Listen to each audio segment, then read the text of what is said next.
बहू बनी ड्राइवर। सीमा की साड़ी रवि से होती है। रवि को नशे की बुरी लत लगी होती है। एक दिन अरे माँ, मेरा एक साइड का शरीर काम नहीं कर रहा है। मैं आज खेतों में कैसे जाऊंगा? अरे बेटा, ऐसा ना बोल।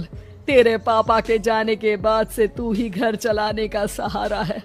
मैं डॉक्टर को बुला लाती हूँ। देखिए बहन जी, रोहन के शरीर के एक साइड में लकवा है। अब वो कभी ट्रैक्टर नहीं चला पाएगा। घर में मंहूसियत का माहौल हो जाता है। लीजिए माँ जी, रोटी खा लीजिए। अरे बेटा, मुझे तो भविष्य की चिंता हो रही है। मेरा एक ही बेटा है और वो भी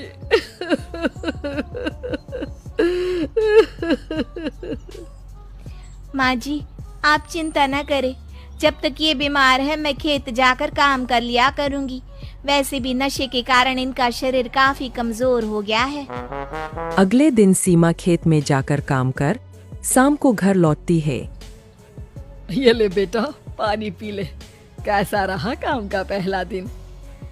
माँ जी, काम तो ठीक है, लेकिन मैं अगर ट्रैक्टर चलाना सीख लूँ ना तो काम और भी आसान हो जाएगा। अरे बेटा, दुनिया क्या कहेगी कि औरत होकर ट्रैक्टर चला रही है। माँ जी, या तो हम दुनिया देख ले या अपना घर, कोई बात नहीं। जब ये ठीक हो जाएंगे तो सब ठीक हो जाएगा। अरे बहू, जरा बाहर तो आना। जी माँ जी। बहू, तेरे मामा जी आए हैं, तूने बुलाया था ना? हाँ माँ जी, वो मामा जी ना आज से मुझे ट्रैक्टर चलाना सिखा। सीमा मामाजी से ट्रैक्टर चलाना सीखती है। वो मन लगाकर खेतों में काम करती है। और एक दिन माँ जी, पता है इस बार पूरे गांव में सबसे ज्यादा फसल का उत्पादन हमारे खेतों में हुआ है। इस साल तो खूब पैसे आएंगे। हाँ। सास खुश नहीं होती है। वो चुपचाप वहाँ से जाने लगती है। तभी सीमा उसे रोक लेती है। क्या हुआ माँ जी, आपको खुशी नहीं हुई? बेटा, आज डॉक्टर साहब बोल रहे थे कि रोहन के ठीक होने के लिए 5 लाख रुपए की जरूरत है। समझ नहीं आ रहा क्या करूं। सीमा शांत हो जाती है। अगले दिन सास सीमा के पास आती है। बेटा, ये मेरे गहने हैं। इसे अपने गहनों के साथ जोड़कर सुनार को दिया। जितने पैसे हो ले आ, डॉक्टर को आज ही देने हैं। सीमा अपने गहने और सास के गहनों को लेकर दुकान में बेचकर पैसे लेकर घर आ जाती है। माँ जी, सिर्फ 3 लाख रुपए का ही इंतजाम हो पाया है। बाकी के पैसे कैसे आएंगे? बेटा, अब तो एक ही चारा है, हमें जमीन भी बेचनी पड़ेगी। माँ, खेत बेच देंगे तो खाएंगे क्या? अरे बेटा, कोई दूसरा चारा भी तो नहीं है। रोहन ठीक हो जाए तो वो मेहनत करके इससे भी बड़ी जमीन ले लेगा।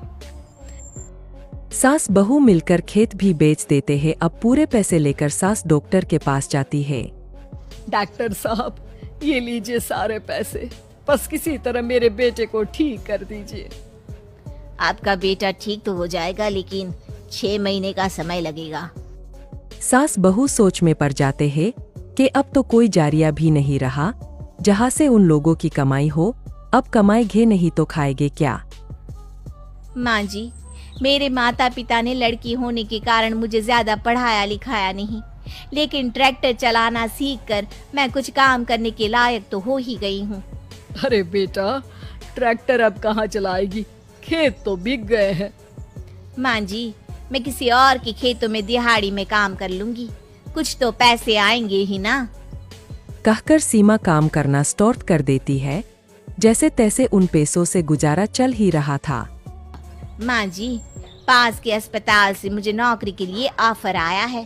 पैसे भी ये 4 गुना ज्यादा मिलेंगे और अब खाने पीने दवाई के साथ हम कुछ पैसे भविष्य के लिए भी जोड़ पाएंगे।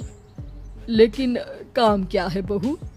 माँ जी, मुझे अस्पताल की एम्बुलेंस चलानी है। अरे, तू तो मेरी बहू नहीं, बेटा है। बेटा, जरूर जा बेटा। और हाँ, तूने पूरे गांव में एक मिसाल कायम कर दिया कि हर काम हर कोई कर सकता है। उनके लिए लड़की या लड़का होने की कोई जरूरत नहीं। सीमा मन लगाकर काम करना शुरू कर देती है। आगे जाकर वो